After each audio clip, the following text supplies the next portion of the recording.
Argentina বিশ্বকাপের ফাইনালে ইচ্ছাকৃত হেরেছে। তাদের নাকি নির্দেশ দেওয়া ছিল যে তোমরা যদি ভালো খেলো তাহলে তোমাদের গুলি চালানো হবে।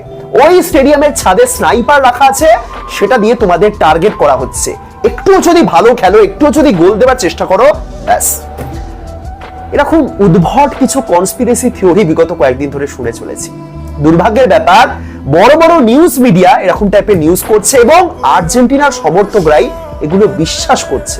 বিশ্বকাপ ফাইনালের মতো একটা হাই ভোল্টেজ ম্যাচ, সিকিউরিটির ব্যবস্থা তো থাকবেই। আপনি 2022 কাতার ওয়ার্ল্ড কাপে যান, তার আগের ওয়ার্ল্ড কাপে যান, বহু বছর ধরে এরকম সিকিউরিটির ব্যবস্থা থাকছে ফাইনাল ম্যাচে। প্লাস এটা ইউএস এর মাঠে আয়োজিত হচ্ছে, ডোনাল্ড ট্রাম্প মাঠে উপস্থিত আছেন।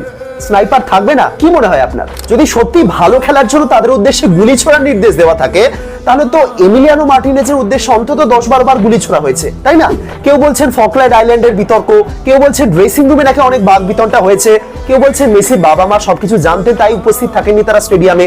কিন্তু স্নাইপার, যে সমস্ত আর্জেন্টিনার সমর্থকরা এগুলো বিশ্বাস করছেন এবং শেয়ার করছেন, তারা অ্যাকচুয়ালি আর্জেন্টিনাকে অপমানই করছেন। আপনারা বুঝতে পারছেন তো?